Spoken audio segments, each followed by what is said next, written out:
اللہ اللہ اللہ اللہ اللہ۔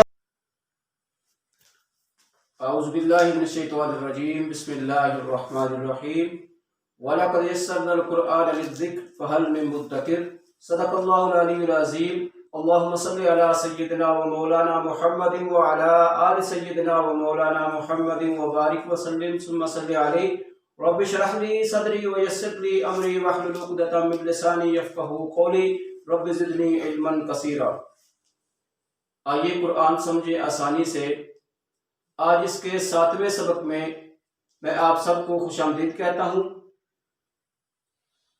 ناظرین سامعین، اس سے پہلے ہم نے 6 اسباق میں قرآن مجید میں استعمال ہونے والے 78,000 الفاظ، ان میں اسم کے ساتھ آنے والی علامات کو پڑھا تھا جو بار بار قرآن مجید میں متعدد بار استعمال ہوتی ہیں، اور ان کا ہم نے علاماتی طریقے سے ترجمہ کرنا بھی سیکھا تھا کہ جب یہ اسموں کے ساتھ، ناموں کے ساتھ مل کے علامتیں آتی ہیں تو ان کا ترجمہ کیا ہوتا ہے۔ کل سے ہم نے فعل کی بحث شروع کی ہوئی ہے۔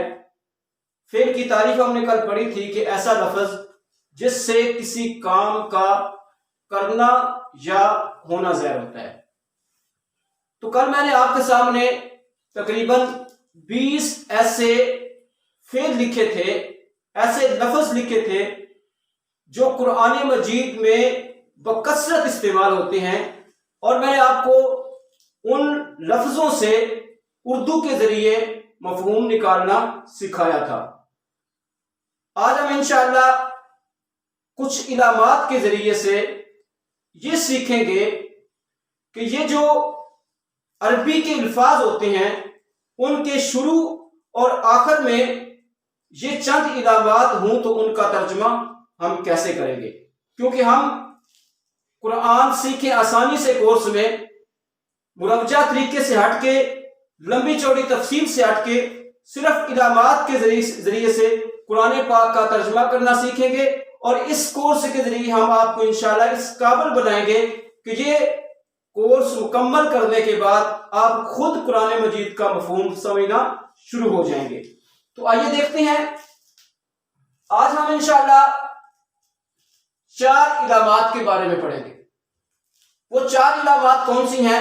سب سے پہلے الف، اس کے بعد تے، اس کے بعد نون، اور چوتھی علامت ہے یہ یا یا۔ الف، تا، یا، نون، 4 علامتیں ہم پڑھیں گے آج کہ جب یہ فعل کے شروع میں آتی ہیں، جب آخر میں آتی ہیں، تو الف، تے، یا، نون یہ کیا ترجمہ کرتی ہیں۔ آئیے دیکھتے ہیں۔ ہم الف کو لیتے ہیں کہ جب یہ فعل کے شروع میں آتا ہے تو اس کا معنی کیا ہوتا ہے۔ الف جب کسی بھی عربی فعل کے شروع میں آئے گا تو اس کا معنی ہوگا میں، جیسے افعلو میں کرتا ہوں، افتحو میں کھولتا ہوں، اقرأو میں پڑھتا ہوں، وغیرہ وغیرہ، اضرب میں مارتا ہوں۔ تو جب بھی الف فعل کے شروع میں آئے گا تو یہ کس کا ترجمہ کرے گا؟ میں کا۔ جب تا جو ہے یہ فعل کے شروع میں آئے گا تو یہ تو کا ترجمہ کرے گا، جیسے تفتحو، تفتحو، تقرأو، تضربو وغیرہ، ان سب کا معنی ہے تو کھولے گا، تو پڑھے گا، تو مارے گا۔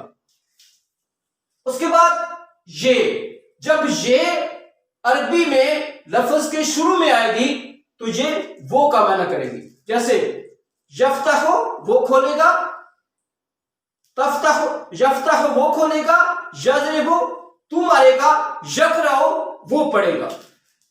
اسی طرح نون، چوتھی علامت نون، جب فعل کے شروع میں آئے گی تو نون کا معنی ہم ہوگا، جیسے نفعلو ہم کریں گے، نفتحو ہم کھولیں گے، اور نضربو ہم ماریں گے، نقرأو ہم پڑھیں گے۔ تو نون کا معنی کیا ہوا؟ جب یہ شروع میں آتا ہے ہم جی یاد رکھنا ہے الف تے یا نون یہ 4 علامتیں جب لفظ کے شروع میں آتی ہیں تو الف میں کا معنی دے گا، تے تو کا معنی دے گی، اور یہ وہ کا معنی اور نون ہم کا معنی دے گی۔ تو کتنا آسان ہے قرآن سمجھنا، اور یہ الفاظ الف تے یا نون اب قرآن آپ کھولیں گے پڑھتے جائیں گے آپ کو ہزاروں کی تعداد میں ملیں گے، ہر لائن میں اور ہر صفحے پر آپ کو یہ الفاظ ملیں گے کہ کسی کے شروع میں الف لگا ہوا ہے، کسی کے شروع میں نون لگا ہوا ہے، کسی کے شروع میں تا لگا ہوا ہے، کسی کے شروع میں یا لگا ہوا ہے۔ تو آپ نے ان علامتوں کے ذریعے سے خود ترجمہ کرنے کی پریکٹس کرنی ہے۔ اب ہم دیکھتے ہیں کہ یہ چاروں علامات لفظ کے جب آخر میں لگی ہوتی ہیں تو پھر کیا ترجمہ ہوتا ہے اس کا۔ الف جب کسی حرف کے کسی لفظ کے آخر میں آئے گا تو اس کا معنی ہوگا وہ، اس یا انہوں، یعنی اکیلے کے لیے وہ ہو جائے گا، 2 یا 2 سے زیادہ کے لیے انہوں ہو جائے گا۔ جیسے فعلا، اسی ہم سانچے کے مطابق کریں گے، فعلا اس نے کیا، قرأ اس نے پڑھا، ضربا اس نے مارا، وغیرہ وغیرہ۔ تو فعلا اصل میں الف جو ہے اور زبر یہ ایک ہی چیز ہے۔ فعلا جو آخر میں زبر ہے یہ الف کے قائم مقام ہے۔ تو فعلا وہ، یعنی فعلا اس نے کیا، یا قرأ اس نے پڑھا، یا یضرب اس نے مارا۔ فعلا آخر میں الف آ گیا تو اس کا معنی بھی وہ ہوا یا اس ہوا، فعلو کا معنی بھی وہ ہوا۔ اسی طرح تے جو ہے، تے جب لفظ کے آخر میں آئے گی تو علامات کے حساب سے اس کا معنی چینج ہوئے گا۔ تے کے اوپر زبر ہوگی یا تے کے نیچے زیر ہوگی، جیسے فعلتا زبر کے ساتھ، فعلتی زیر کے ساتھ، تو اس کا معنی ہوگا تو۔ یہاں بھی تے شروع میں آگے پھر بھی تو، تے زبرتا تے زیرتی لفظ کے آخر میں آ جائے گی تو پھر بھی اس کا معنی تو۔ ہاں اگر تے لفظ کے آخر میں ہے اور اس کے اوپر پیش ہے تو اس کا معنی ہوگا میں، جیسے فعلتو میں نے کیا، نضربو میں نے مارا، اور نقرأ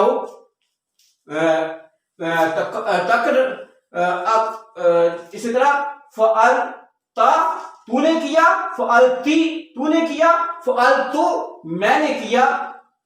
اور جب آخر میں تے ساکن ہو یعنی اوپر جزم ہو تو اس کا معنی بھی ہوگا وہ یا اس، لیکن یہ مؤنث کے لیے استعمال ہوتا ہے، جیسے فعلت، فعلت اس عورت نے یہ کام کیا۔ تو آخر میں تے ہوگی، تے زبرتا یا تے زرتی، تو اس کا معنی تو، اور آخر میں تے پیش تو ہوگا تو اس کا معنی میں، اور اسی طرح آخر میں تے ساکن ہوگی اس کا معنی ہوگا وہ یا اس، لیکن عورت کے لیے یہ صیغہ آئے گا۔ اب ہم آتے ہیں تیسری علامت یہ جو ہے یہ لفظ کے آخر میں نہیں آتی، یعنی فعل کے آخر میں نہیں آتی۔ اور اسی طرح نون اکیلی بھی فعل ماضی میں لفظ کے آخر میں نہیں آتی۔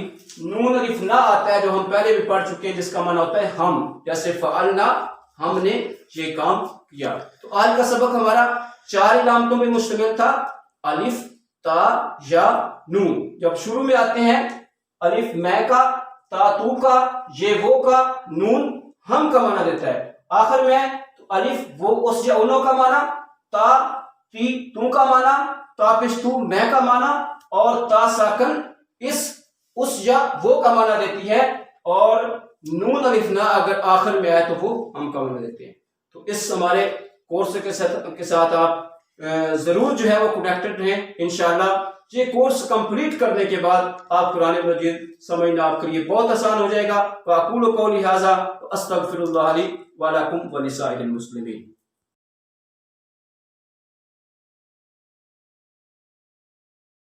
اللہ اللہ اللہ اللہ اللہ